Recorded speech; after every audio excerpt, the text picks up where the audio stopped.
How's it going? Y'all having fun? Yeah? All right, fantastic. I forgot my little clicker. Nobody gave me the clicker. All right, y'all having fun? Everybody having a good time, learning lots of stuff? How about Ray's talk? That was crazy, huh? Wow, I was starting to cry listening to Ray. I really was. All right, thank you so much. All right, great CEOs get paid to think. So I want you to raise your hand. If you have put together a plan for your business that is a year or more out, where you have thought through all the steps, where you know what you're doing, how you're doing it, what's going into it, what is the financial benefit or loss from those things. Raise your hand a year out. Raise your hand. Okay. All right, we got three or four people. Fantastic. That's what I thought. And so, like I said, great CEOs are paid to think, a big green button. And so here's my challenge for you guys. I want you to think ahead an entire year on your business, not what's right in front of you, an entire year. And this is, by the way, I think one of the top issues in the DC. I talk to so many people who sit there and they tell me, well, the next campaign I'm doing is this. The next thing I'm doing is this. The next blah I'm doing is this. And I say, okay, well, what's after that? What's the next step? How much is that going to cost you? Where do you go next? If you're going to be a great CEO and you're getting paid to think, one, you got to take some time to think. But two, you actually have to think. And you have to think ahead about what you're doing. So that's my challenge. Think a whole year ahead. And I'm going to teach you how to do that today. But first, real quick, I think pretty much everybody here knows me, so I'm going to skip by this pretty fast. I did private equity stuff. I did other businesses. I failed at a bunch of stuff. I had terrible times. I mostly learned how to get better most of the time, and some of it worked, and that's what we're going to talk about. All right, if you saw my DCBKK 2022 talk, you heard me talking about this big, giant private equity funded company that I was working on turning around. And it was a gigantic disaster. It was something that they could not get off the books. They were trying so hard to sell this thing for years, and they couldn't do it. And at the end, we managed to sell this thing for 2.5 times revenue, which I was personally very proud of. So I decided to take that same playbook after an extended vacation, that same playbook, and apply it to my little tiny agency. So this is a company that has gone down from $850K in revenue to just under $300K in revenue in 3 years, the 3 years that I was gone from the business. The reason this happened was my fault. I was sales and marketing for this business. And when I left, there was no sales and marketing, and the person I put in charge was not in sales and marketing. She did a great job across the board, except we just lost tons of revenue. So I decided to take those same things, like I said, and apply it here. And I want to show you guys what the results of that were. So just Q1, I want you guys to remember, I had started this in February of this year. In Q1, we put in place a new strategy, new department heads, goals and accountability systems, financial forecast, and sales and marketing systems in place. And in, 2 months now, we're already, let's see what does it say on the notes, 40K was our sales pipeline before. We're at actually more than 400K now. And in 1 week, we're selling more revenue, generating more revenue than we did in Q3 and Q4 of last year combined in 1 week. And it's looking like it's going to keep on going that way. So this is a real short sample size, but I'm convinced at this point it's going to keep on keeping on. So how we do it? Step one, strategy. Sitting down and really thinking through how to grow this thing. This is actually something I learned from Mr. Tim Conley, who's over here. So there he is, talking about how little tweaks in the business can make massive differences. So we made a couple of little tweaks in the business, which are already having really enormous change, making really enormous changes in the business. Planning and forecasting. You got to hear Ian and Claire and RJ talk about planning and forecasting, FP&A. And we're going to talk about that so much today. I'm so excited to get into this with you guys. So we created a plan. We put together, raised up team members, put in place KPIs and scorecards, and we put together a goals management and accountability system. First off, strategy and brand. I don't have enough time to go deep into this because this is a 2-hour talk in 15 minutes. So I had to make this decision. I had this business that had dropped to 300K. Do I save it? Do I sell it? Do I scrap it? And it was a tough decision. But at the end of the day, I decided to save it. But before I could save it, I had to make sure that the things that we were going to do are actually going to make a difference. So I want to ask you guys, how many people here have called more than 50 potential clients and actually spoken to them about the products and services that you offer? Okay, for all the people here who have not done that, that would be my number one recommendation right out the gate. If you're not talking to your customers, you're doing it wrong. So the first thing that we did, call 60 mid-market SaaS and private equity groups to see if what we thought we were going to sell them was really what they wanted and how they wanted it done.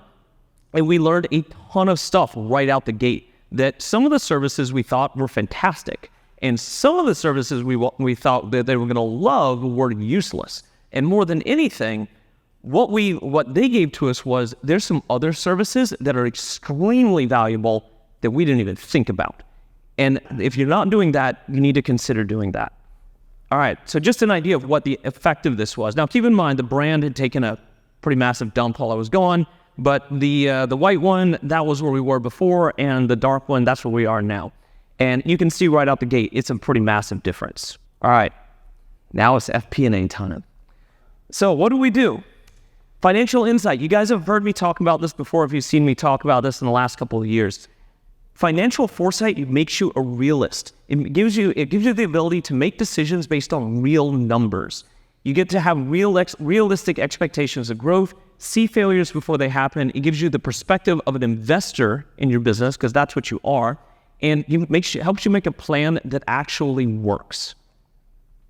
This is what it should look like. You should have P&L. It looks like a P&L, but it's actually going forward instead of going backwards. So you're going to have a summary, revenues, costs, general hiring plan, sometimes sales, sometimes headcount planner, and then infrastructure costs. This is a super basic version, but this is enough for most of the people in this room. You can have much, much more complex financial forecasts, but this is a great start.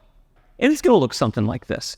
One of the things that I do a little bit different that other people don't do, if you see that little green button at the top says growth, that's the growth plan for JH Media Group, the company I'm working on turning around. And there are 3 different plans. We've got, I'll get to them in a second. Well, I'll get to those 3 plans in a second. So the way that we do this, when we're building out the revenue model, is we're going to work on creating an assumptions build. You actually heard RJ talk about this earlier. I was so happy. Where's RJ at? There he is. Heard him talking about this, an assumptions build. How many lead gen method does it take to create some number of SQLs that convert at some percentage that makes sense for your business, and how much is that lead gen method going to cost you? These are some examples of what that might look like on the side. And in your model, it's going to look something like this. So you're going to have a section that's like, this is what it looks like. This is those numbers, and it's going to estimate out what that looks like for the rest of the year. Now you can say like, oh, if I was to change the number of leads I'm going to get from this particular thing, what does that look like? And the value here, let me see if I got it. The value here is it lets you predict the future.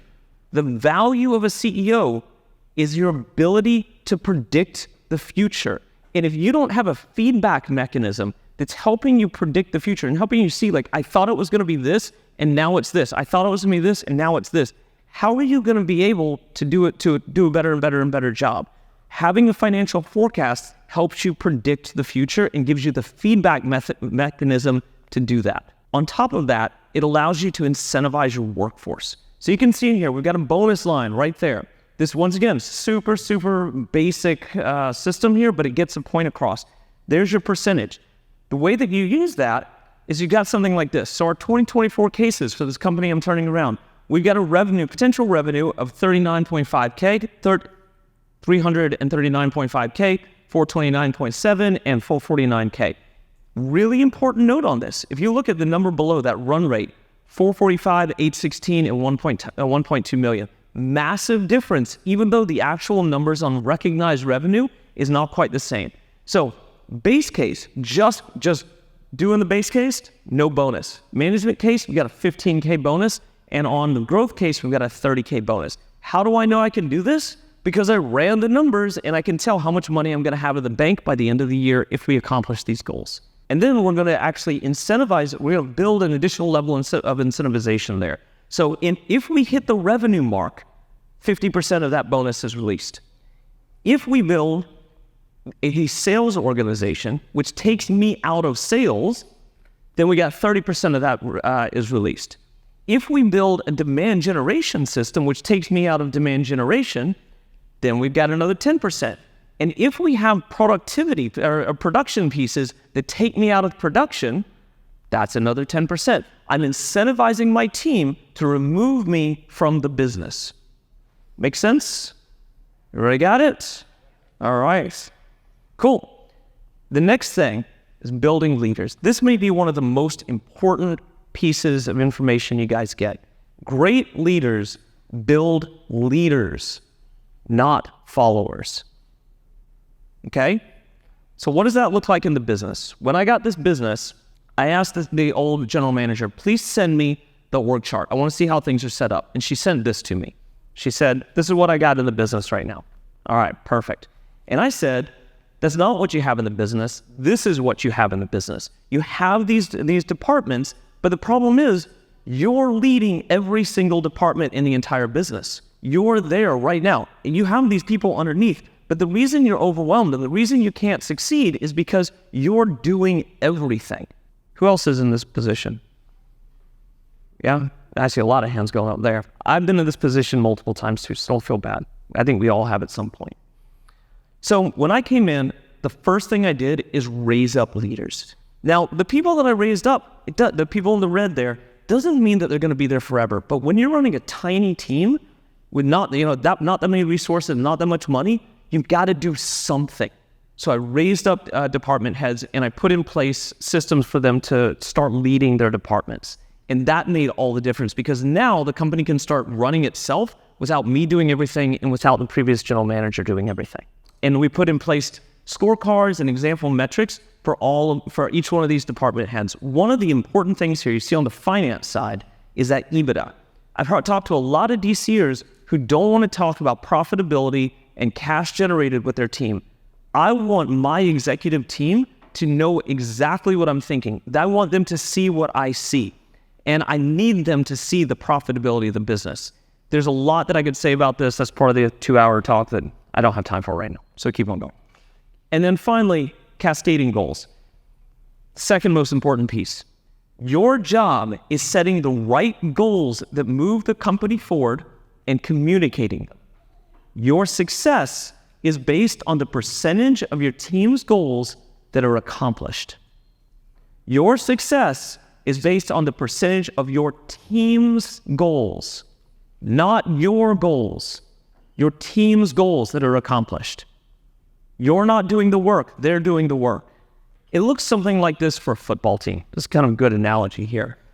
The objective for a football team, an NFL team, make money for the owners. What's the best way to do that? Win the Super Bowl and fill the stands to 88%. As a head coach, the objective is to win the Super Bowl. Key results, 200 yard per game passing game, third-ranked defense in the NFL, and a 25-yard punt return average. And then on the defense, less than 100 yard per game passing per game. So they can then take that down to individual people and say, your goal is to do this thing. And this is how you laser focus a business up, taking the goals all the way down to individual people and individual groups, and then driving the company towards success. At the company level, it looks something like this. This is a JCMG sheet that I've been using. So the most important thing at the top, here's the list of key results that you need to do to get these things done. One owner, possibly a backup. The target for the quarter, and then whether you're on track, off track, not started, or completed. And every week, you've got to have the people go in and put the metrics in. When you meet, you only discuss off-track items. And you're going to assign tasks to each team member every single week for anything that's off track to get them back on track. The way the meeting goes is something like this. You're going to review last week's assignments. You're going to discuss weekly goals that are off track. You're going to have conversations on how to fix things, not just have a discussion about what's happening in the business. And then you're going to make assignments to team members to get things back on track. No talking about what's going on. We want to talk about what's not working. The conversation about what's not working is the most important thing. How to fix it, how to get these goals back on track. If you're not talking about that, you're doing it wrong. And you got to meet every week, every single week. How many people here meet weekly with their team? A lot. Do you talk about this kind of stuff? Man, not so many people. Okay, so now you know how to do it. If you want these spreadsheets, you want the access to my forecast, all of that, I have it for you in the resources. I'd love to know what you guys think about me as well. Thank you so much. I hope this was helpful, and I'll talk to you soon. Thank you. Lisa, while I have in the line,